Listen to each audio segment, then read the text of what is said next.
I still remember the exact moment when the cranberry sauce hit the wall. It splattered like a crime scene, dripping down my parents' beige dining room wall as the silence descended. Cassidy was standing chest, heaving eyes wild with rage, pointing a shaking finger at me across our family's Thanksgiving table. $8 million. $8 million. And you've been pretending to be normal this whole time. The turkey was getting cold, the stuffing forgotten, as my sister continued her meltdown. My father sat frozen fork suspended midair, literally unable to speak. My mother's mouth opened and closed like a fish out of water. And me, I felt 29 years of being the forgotten daughter crystallize into one perfect moment of vindication and heartbreak as my family finally saw me for the first time. Growing up in our modest suburban home in Pennsylvania, I learned early that Cassidy was the sun around which our family orbited. 3 years older than me, she was blessed with our mother's blonde hair and our father's charming smile. I was the quiet, bookish one with mousy brown hair who blended into the background of family photos, when I was included at all. I was 5 when I first noticed something was wrong.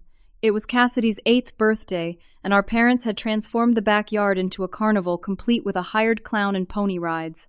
30 kids from her class came, and my parents beamed as she opened, present after present. A month later, when my birthday arrived, Mom made a simple cake, and Dad was working late. "We can't do big parties for everyone," Frankie Mom explained. "We already spent our budget on Cassidy's." This became our family pattern. Cassidy's dance recitals were major events requiring new outfits and bouquets. When I won the spelling bee in 4th grade, neither parent could attend because Cassidy needed a ride to soccer practice. The trophy sat unacknowledged on my desk for weeks, until I finally tucked it into my closet. Christmas mornings were perhaps the most painful.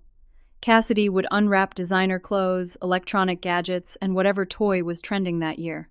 My pile was always smaller, practical items like socks, school supplies, and books from the discount shelf. One year, when I was 12, I received a hand-me-down coat that had been Cassidy's while she opened a brand new laptop. "Cassidy needs it for school projects," Dad explained when he saw my face. "You're still young. Your time will come." But my time never came. When I brought home straight, as my father would nod distractedly, when Cassidy brought home C's, there were celebrations for her improvement. Mom constantly compared us. "Why can't you be outgoing like your sister, or Cassidy makes friends so easily, Frankie? You should try harder." I learned to stop asking for attention. Instead, I poured myself into books about business and finance, fascinated by stories of self-made people. I started babysitting at 12, earlier than most kids were allowed, saving every dollar. By 16, I had several regular weekend jobs, from tutoring younger students to helping at the local library. My parents barely noticed my growing independence. They were too busy managing Cassidy's busy social calendar and soothing her frequent emotional storms. When she didn't make cheerleading captain, Dad took her shopping to cheer her up. When she lost her 3rd part-time job for showing up late, Mom made excuses about how sensitive she was. I never confronted them about their favoritism, not when Dad missed my high school honor society induction to attend Cassidy's boyfriend drama. Not when Mom forgot to take me shopping for prom but spent weeks helping Cassidy prepare for hers. Not even when my graduation dinner was cut short because Cassidy called with car trouble. Instead, I channeled every slight into quiet determination. While my family wasn't looking, I was building something they couldn't see yet, an unwavering belief in myself and my abilities. I was learning that the validation I craved wouldn't come from them, so I would need to find it elsewhere. What no one realized was that their neglect was forging something in me that would have been impossible otherwise, complete self-reliance and a burning ambition that would eventually change everything. When college acceptance letters arrived, I had my pick of several good schools. My parents seemed surprised by my options, as if they hadn't noticed I'd been in the top 5% of my class. The celebration dinner was for Cassidy that night, though. She'd finally completed her associate degree after 5 years of stopping and starting. "We can help a little with tuition," my father told me, "but you'll need scholarships and loans for the rest. College is expensive these days." I didn't argue, even though they'd paid for Cassidy's multiple attempts at higher education in full. Instead, I cobbled together partial scholarships, a work-study position, and a weekend job waiting tables to attend State University with a double major in finance and business administration. College was a revelation. Away from my family's dynamics, I found people who valued my intelligence and dedication. Professors praised my work ethic and analytical skills. My roommate Taylor became the first real friend who chose me, not just tolerated me as Cassidy's little sister. "You're the most focused person I've ever met," Taylor told me once. "You're going to be someone important someday." Those words fed something starving inside me. I worked harder taking extra classes while maintaining my jobs. I slept 4 hours most nights studying investment strategies and market trends after completing my regular coursework. While other students partied, I interned at a local financial firm for course credit and experience rather than pay. During my junior year, Cassidy dropped out of college again, this time to follow a boyfriend to Nashville where she planned to break into the music scene. When that relationship inevitably imploded 3 months later, my parents sent her money to come home and paid for her apartment while she found herself. Meanwhile, I graduated summa cum laude, though only my mother attended the ceremony. Dad stayed home because Cassidy was going through a rough patch after another breakup. I accepted my diploma with Taylor's parents cheering for me in the stands, having adopted me as their honorary daughter. My first job after college was in the financial department of a mid-sized corporation in Philadelphia. The starting salary was modest, but I lived frugally, sharing an apartment with 2 other recent graduates in a less desirable neighborhood. Every month, I put 30% of my paycheck into savings and investments, starting with small, cautious moves in the market. During family dinners, my parents would vaguely ask about my job in the city before quickly turning to Cassidy's latest drama, her new retail position. She hated the coworkers who didn't appreciate her or her latest dating. Disaster. "Frankie's always been the steady one," Mom would say, as if my stability was somehow less interesting than Cassidy's chaos. "She's always been so independent." What they didn't know was that I'd started spending my evenings and weekends developing a financial consulting service for small businesses struggling with cash flow management. It began with one client, the owner of the coffee shop where I studied during college, who had mentioned his bookkeeping challenges. I offered to help organize his finances for a small fee, and the results were so impressive that he referred me to other local business owners. After 2 years at my corporate job, I was burning out from essentially working 2 full-time positions. But my side business was growing rapidly, and I was earning nearly as much from my consulting as from my day job. Still, I hesitated to make the leap to full entrepreneurship. Then came the turning point. I had developed a proprietary software tool to help my clients visualize their cash flow and make better financial decisions. It was nothing fancy, just something I'd taught myself to code to make my consulting work more efficient. One of my clients mentioned it to her brother-in-law, who happened to be the CEO of a regional banking software company. He called me directly asking for a demonstration. 2 weeks later, he offered to license my software for an amount that made me check the number of zeros twice. He also offered me a development contract to refine it for their institutional clients. I gave notice at my corporate job the next day. When I called my parents to share my decision to start my own business, my father's response was predictable. "Is that really wise? Frankie, corporate jobs have security and benefits? Cassidy just got laid off again and it's been really hard on her. You should be grateful for what you have." I mumbled something about having saved enough for a safety net and changed the subject. What I didn't tell them was that my little software deal had just made me financially independent at 24 years old. Or that I was about to move into a better apartment and open an office downtown. Some news I was learning was better kept to myself. As my 25th birthday approached, my consulting firm had grown to include 3 employees and a roster of loyal clients. The software licensing deal had expanded to include several regional banks, and I was in talks with a major financial institution about a nationwide rollout. My personal net worth had quietly crossed the $1 million mark, a milestone I celebrated alone with an expensive bottle of champagne in my new downtown apartment. That same week, I flew home for Thanksgiving. Cassidy had just moved back in with our parents after another failed relationship left her financially strapped. She spent dinner talking about her plans to open a boutique despite having no business experience or startup capital. "Dad's going to help me with the initial investment, right, Daddy?" she said, flashing the smile that had always gotten her what she wanted. My father nodded indulgently. "We'll figure something out, Princess." Later, I overheard my mother in the kitchen. "Frankie's doing okay with that business thing of hers, but I worry. She works too hard and never seems to have fun. Not like Cassidy. She really knows how to live. I returned to Philadelphia with a strange sense of liberation. My family had no real interest in my life or success, which meant I was free from their expectations or judgments. I could build my empire in peace, without their interference or sudden interest in my finances. Over the next 3 years, my business thing expanded exponentially. My financial software platform, now called ClearFlow, gained industry recognition for its intuitive design and powerful analytical capabilities. I established a separate technology company to develop and market it while maintaining my original consulting firm. I made strategic investments in several tech startups, 2 of which were acquired by larger companies for substantial returns. By my 28th birthday, my net worth had quietly grown to $8 million. I owned a beautiful condo in the city, though I furnished it modestly and drove a reliable but unremarkable sedan. Money, I had discovered, was most valuable when it provided freedom rather than status symbols. I dated occasionally but focused primarily on my businesses until I met Jack at a charity gala. A structural engineer with his own modest firm, he was refreshingly unimpressed by networking opportunities and spent most of the evening discussing historic bridge designs with me in a quiet corner.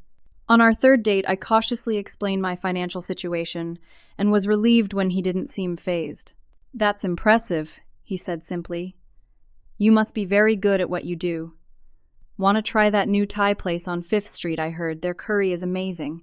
As our relationship deepened over the next year, Jack became the only person who knew both versions of me, the successful entrepreneur and the overlooked daughter. He encouraged me to be honest with my family, but didn't push when I resisted. "They've never been interested in my success before," I explained. "Why would I give them information they haven't earned? Besides, I like my privacy." The truth was more complicated. Part of me feared that revealing my success would lead to requests for money from Cassidy or my parents. Another part, the wounded child still seeking approval, worried they somehow still wouldn't be impressed. And a small, petty part of me enjoyed having this secret power they knew nothing about. My double life continued. To my family, I was still just Frankie with her small business, living a modest, unmemorable life. They rarely asked for details, so I rarely offered them. When I visited home, I wore simple clothes and left my successful CEO persona in Philadelphia. Meanwhile, Cassidy bounced between jobs and relationships, always with some new drama or crisis. My parents continued to bail her out financially and emotionally, depleting their retirement savings more than they realized.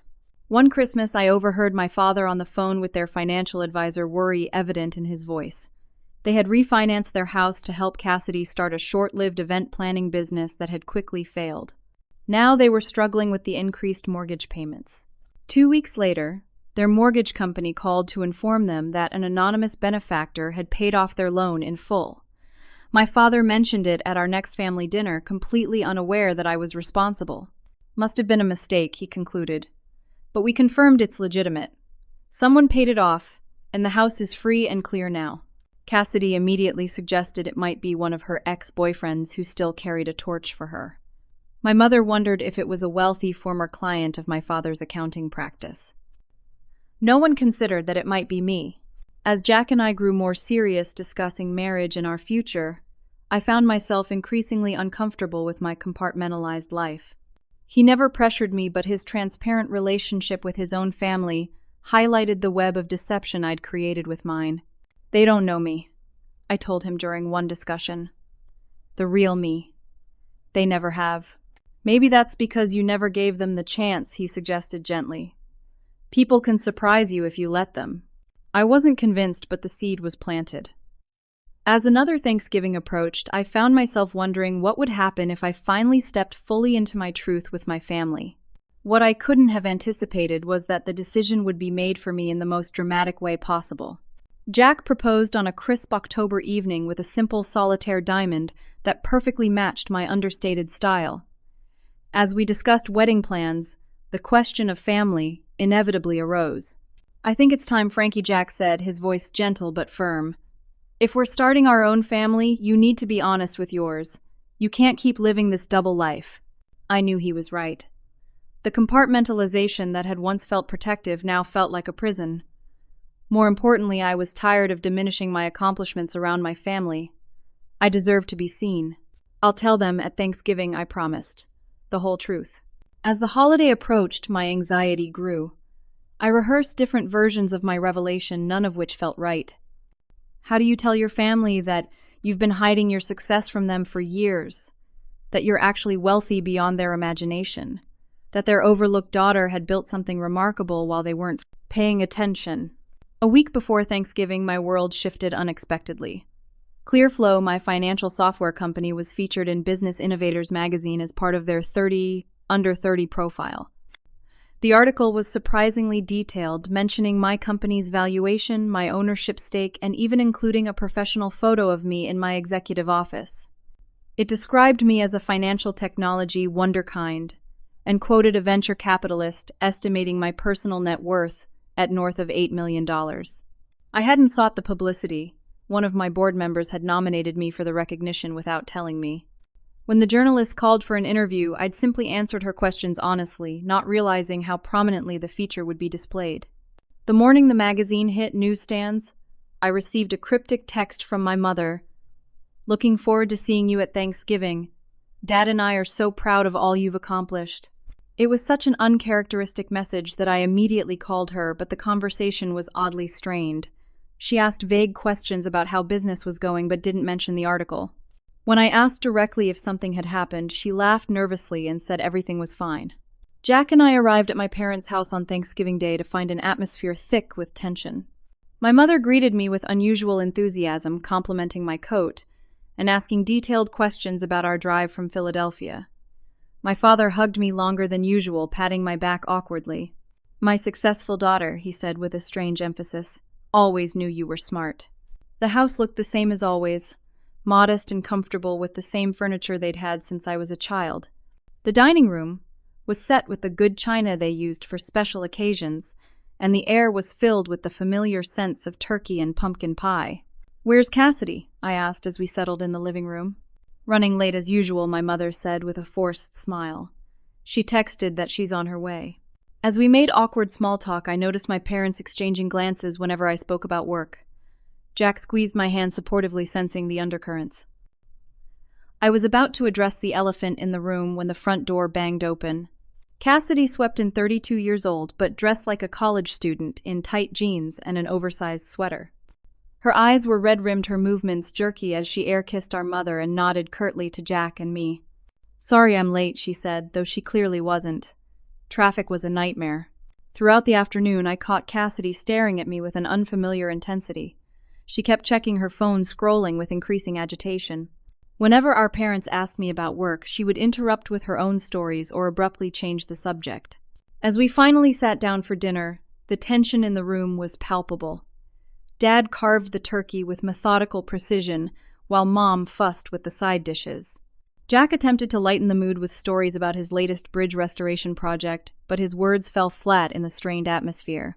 Halfway through the meal, I noticed Cassidy's phone propped against her water glass, the screen displaying what looked like the Business Innovators website. She was barely touching her food, her jaw clenched as she scrolled through what I realized with a sinking feeling was the article about me. I was about to excuse myself to the bathroom to collect my thoughts when Cassidy suddenly looked up from her phone, her expression twisted with anger. "So, Frankie," she said, her voice cutting through the awkward dinner table conversation, "I've been doing some research about you today. Very interesting reading." Every head at the table turned toward her. My father paused with his fork halfway to his mouth. My mother's hand trembled slightly as she reached for her water glass. "Is there something you want to ask me, Cassidy?" I said quietly, my heart pounding. $8 million, she said, her voice rising. 8 million. Is that really what you're worth? Or is that an underestimate? And just like that, the moment I'd both feared and secretly anticipated for years had arrived. But instead of the controlled revelation I'd planned, I was watching my sister spiraling into what would soon become a spectacular meltdown with my shell-shocked parents caught in the crossfire. "Is it true?" Cassidy demanded, her voice cutting through the silence that had fallen over the dining room.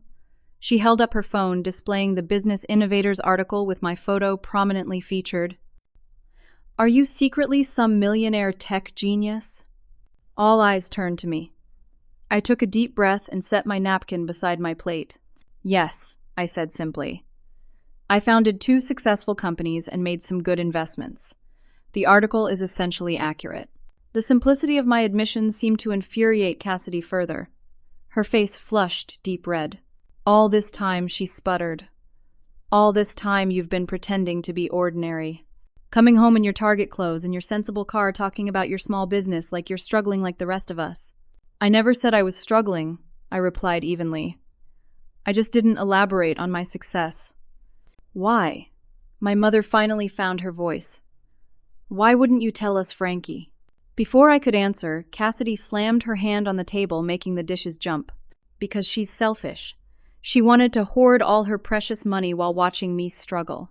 While watching Mom and Dad worry about retirement. She probably got some sick pleasure out of it. Jack straightened beside me. That's completely unfair. Frankie worked incredibly hard for everything she's achieved with very little support from. Stay out of this, Cassidy snapped at him before turning back to me. Did you enjoy it? Frankie watching. Me bounce from one failed job to another while you were sitting on millions? Was it funny when I couldn't make rent last year and had to move back home? Did you laugh about poor, pathetic Cassidy while lounging in your luxury condo? I never thought of you that way, I said, keeping my voice calm despite the storm raging inside me. My financial situation had nothing to do with you. Everything has to do with me, Cassidy shouted, rising from her chair. We're family. Family is supposed to help each other. My father finally spoke, his voice uncharacteristically timid. Cassidy, please calm down. I'm sure Frankie had her reasons. Don't defend her, Cassidy whirled on him. She let you refinance the house for my business, when she could have just written a check. She watched you stress about bills and did nothing. I felt a flash of anger. That's not true. Who do you think paid off your mortgage last year? My parents froze, identical expressions of shock on their faces. That was you, my father whispered. Yes, I said. It was me. I didn't want recognition. I just wanted to help. Oh, how noble, Cassidy's voice dripped with sarcasm. St. Frankie secretly saving the day while pretending to be just like us common folk. Did it make you feel powerful, having that kind of control over our lives? Cassidy, that's enough, my mother said weakly. It's not nearly enough, Cassidy grabbed her wine glass and drained it in one gulp. Do you have any idea what my life has been like?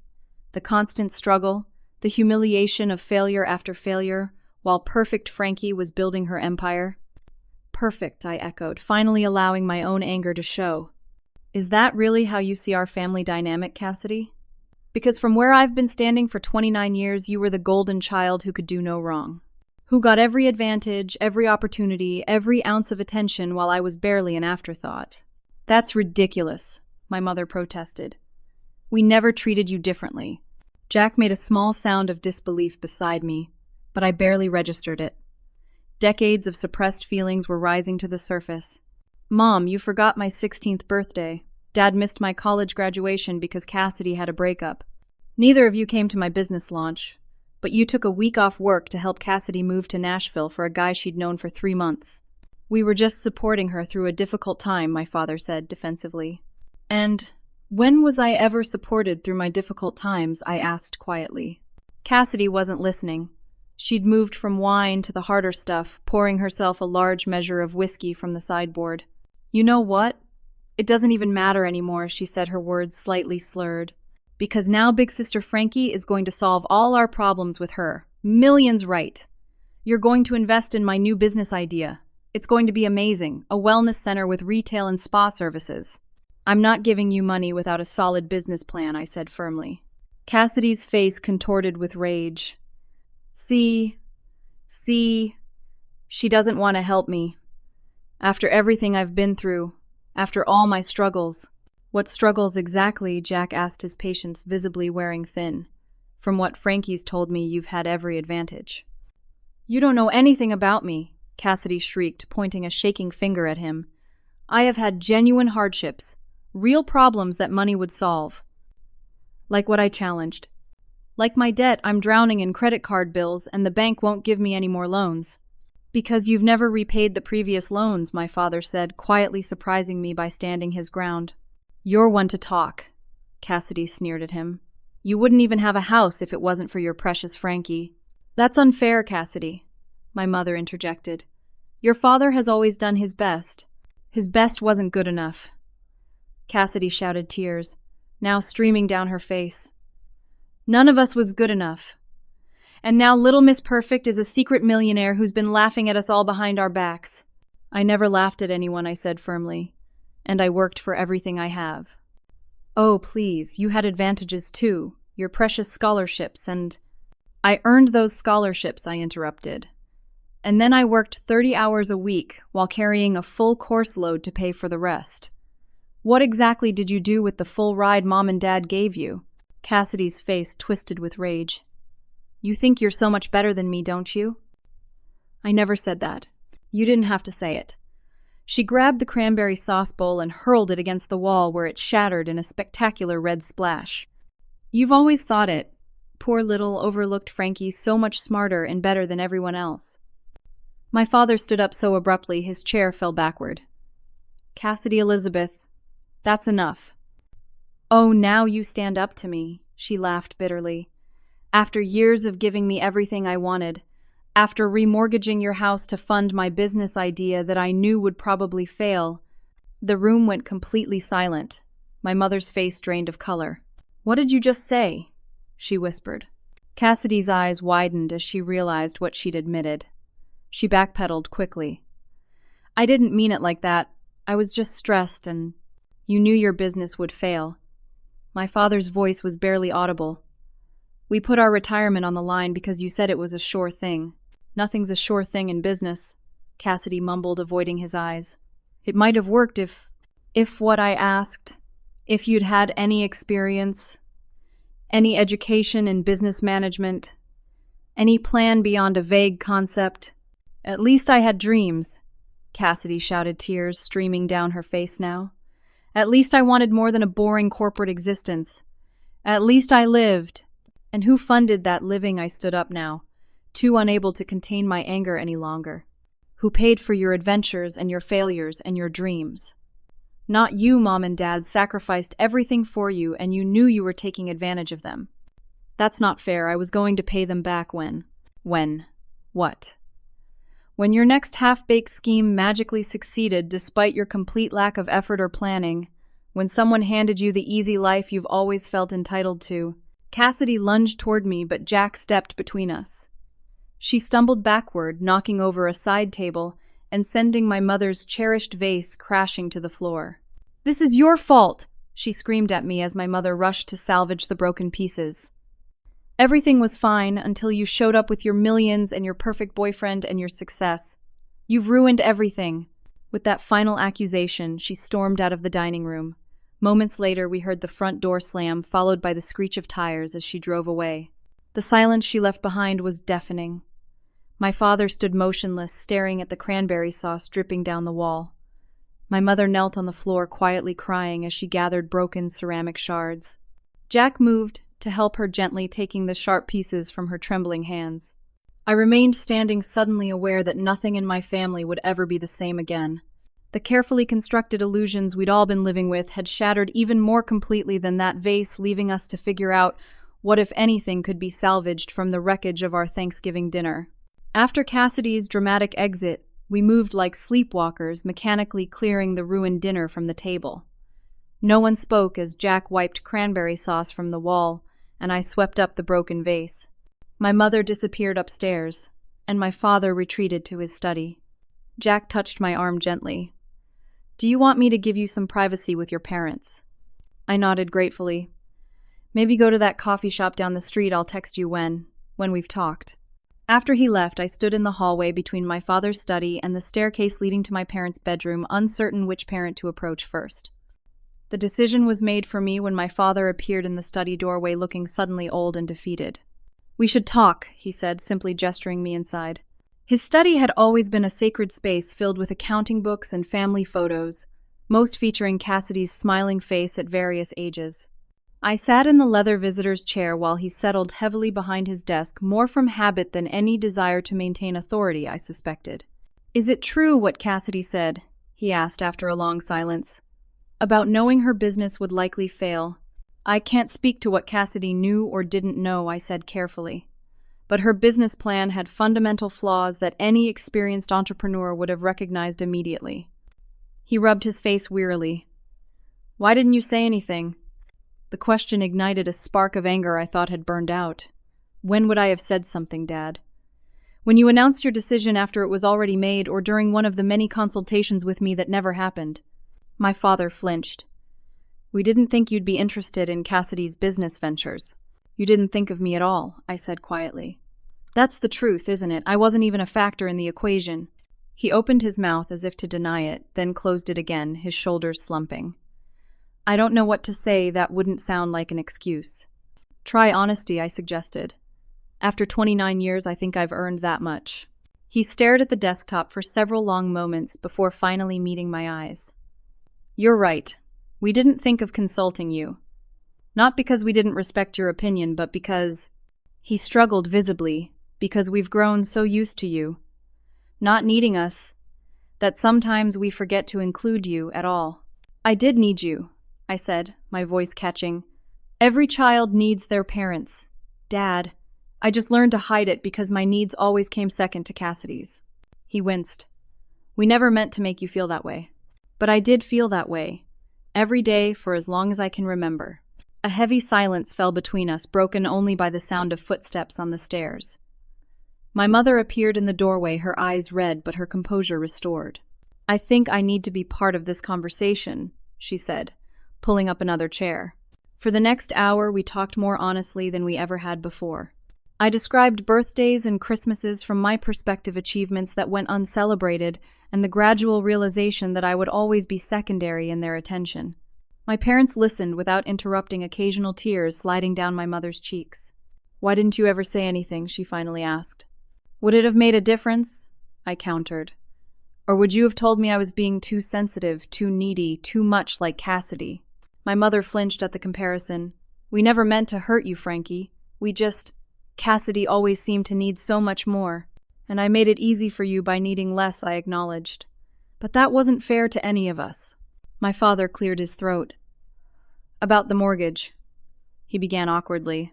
I don't regret paying it off, I said firmly. But I wish you had felt you could come to me directly instead of struggling alone. Pride, he admitted. And shame. What kind of father asks his daughter for financial help? The kind who supported her through college and gave her the foundation to succeed, I said gently. It shouldn't have been a one-way street, Dad. He nodded, blinking rapidly. Thank you. Not just for the house, but for forcing us to have this conversation. It's long overdue. My mother reached for my hand across the desk. I need to tell you something that might help explain some things, though it doesn't excuse them. She took a deep breath before continuing. When I was 9, my older sister died in an accident. She was 12, blonde and beautiful like Cassidy. My parents never recovered from the loss.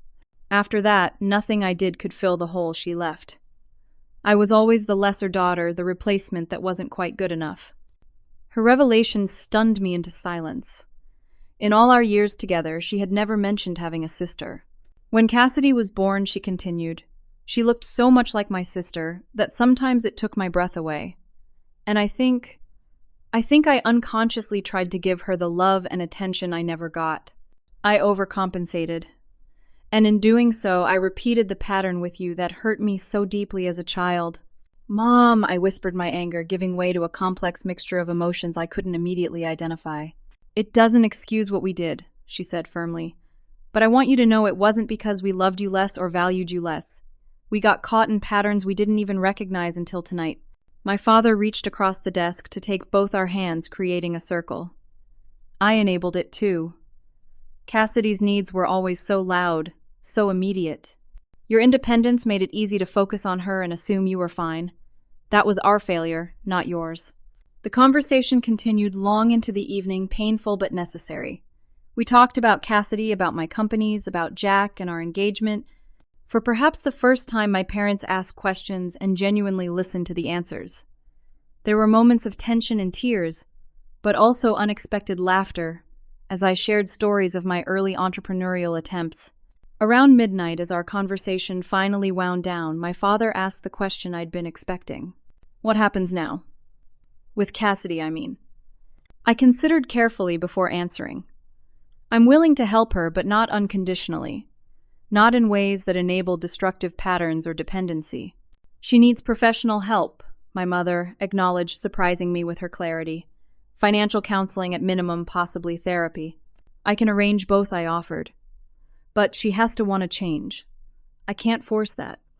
My father nodded slowly. And us. Where do we go from here?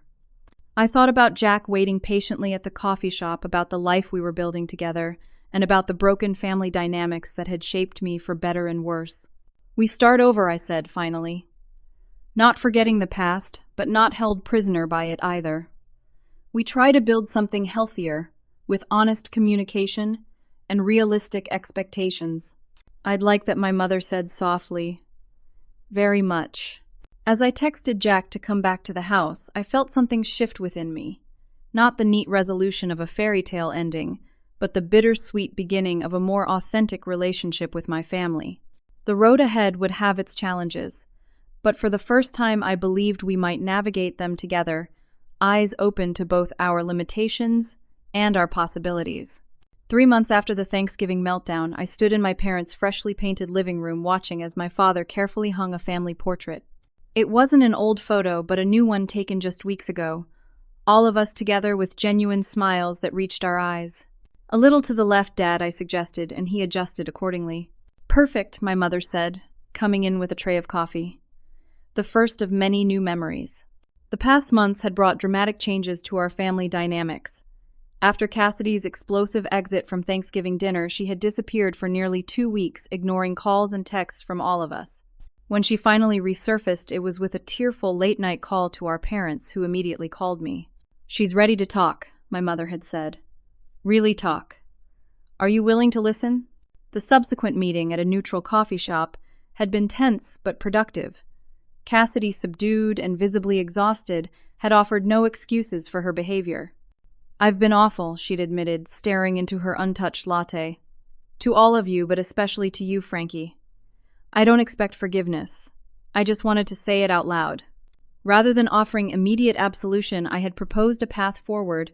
I would establish a family trust to help with her debts and our parents' retirement, but with conditions. Cassidy would need to complete financial counseling and commit to therapy. My parents would need to attend family counseling sessions with both of us. This isn't punishment, I'd explained. It's an investment in our future as a family. To my surprise, they had all agreed. More surprisingly, they had followed through. Now, 3 months later, the changes were subtle but significant. My father had taken a genuine interest in my companies, not for financial gain, but to understand the world I'd built. My mother had started sending me articles about women in business, her way of showing support for the path I'd chosen. And Cassidy. Cassidy was doing the hard work of confronting her entitlement and insecurity. More coffee, Frankie, my mother offered, breaking my reverie. Please, I smiled, accepting the cup. Is Jack still helping Dad with the garage shelves? They're bonding over power tools, she confirmed with a small smile. Your father never had a son-in-law before. He's rather enjoying it. The doorbell rang and my mother's eyes brightened. That must be Cassidy. She's bringing dessert. The Cassidy who entered moments later was noticeably different from the woman who had thrown cranberry sauce at Thanksgiving. Her hair was pulled back in a simple ponytail, her clothes practical rather than flashy. She carried a bakery box with careful concentration. I brought cheesecake, she announced, setting it on the coffee table. From that place you mentioned liking Frankie. The gesture wasn't grand, but it represented something significant. Cassidy remembering someone else's preference and acting on it. Thank you, I said simply. That was thoughtful. She accepted the compliment with a quick nod, then glanced at the new family portrait. That turned out really well. First time we've all genuinely smiled in a photo together, my mother observed. Maybe not the last, Cassidy said tentatively. We moved to the dining room for lunch, the same table that had witnessed so much drama months before. Jack and my father joined us, discussing the merits of different types of wood for shelving. The conversation flowed more naturally than it ever had in our family gatherings, with everyone given space to speak and be heard. During dessert, Cassidy cleared her throat nervously. I have some news, she announced. I got a job. A real one with benefits and everything. That's wonderful, my mother exclaimed. Where? It's an administrative position at Valley Community College, Cassidy explained. Nothing glamorous but stable. and they offer free classes to employees, so I'm going to finally finish my degree. In business administration, she added with a significant glance at me. I'm proud of you, I said sincerely. That's a solid plan.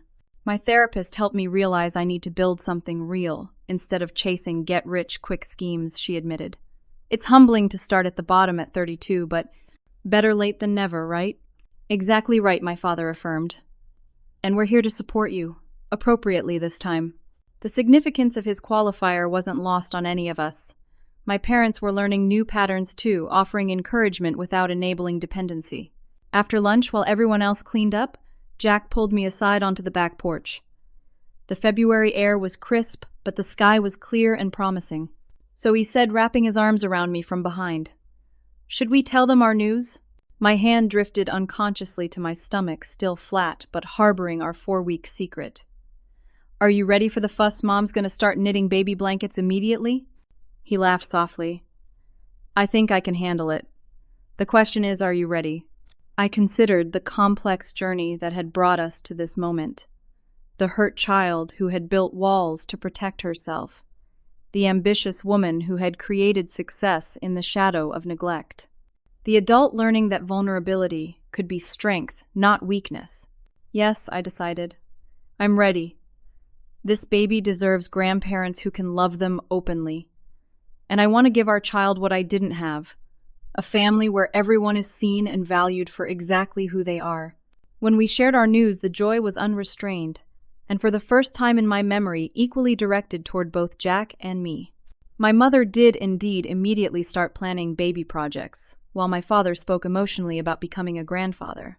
Even Cassidy's congratulations seemed genuinely happy without the undercurrent of jealousy that would have been inevitable before. As the afternoon waned into evening, I found myself alone with my father in his study. He was showing me old family photos I'd never seen, including several of me as a young child that had been tucked away in albums I never knew existed. "I want you to know," he said carefully, "that while we made terrible mistakes in how we showed it, we have always loved you, Frankie. Always." "I believe you," I said, surprising myself with the truth of it. "And I love you too, Dad. That never changed, even when it hurt." He cleared his throat emotions, threatening to overwhelm him. "Your child will never doubt their worth. Not with you as their mother." "I hope not," I said softly. "I'm learning from both your mistakes and your strengths." Later that night, as Jack and I drove back to our home in Philadelphia, I felt a sense of peace that had eluded me for most of my life. The wounds of the past hadn't magically disappeared, but they had begun to heal, transforming into wisdom rather than bitterness. "Are you okay?" Jack asked, glancing away from the road to study my contemplative expression. "More than okay," I assured him, squeezing his hand. "I'm just thinking about how life never turns out quite how you expect. Sometimes it's better in ways you couldn't have imagined." My journey had taught me that true success isn't measured in dollars or achievements, but in the courage to be authentic and the strength to forge connections even after betrayal. The $8 million that had sparked our family crisis had never been the real issue. It was merely the catalyst that forced us to confront decades of unspoken pain and patterns. As we drove toward our future, I realized that the greatest wealth I possessed wasn't in my bank accounts or businesses, but in the hard-won wisdom that even broken relationships can be mended if there's enough love, honesty, and willingness to change. That sometimes the most powerful act isn't walking away from those who hurt you, but staying to build something new together, something better than what came before. What about you? Have you ever discovered that someone in your life was hiding something significant from you, or have you kept an important truth from loved ones? How did the revelation impact your relationship? Comment below with your experiences. If you found value in my story, please like this video, subscribe to hear more authentic life journeys, and share with someone who might need to know they're not alone in family struggles. Thank you for listening, and remember that it's never too late to heal old wounds and create new beginnings.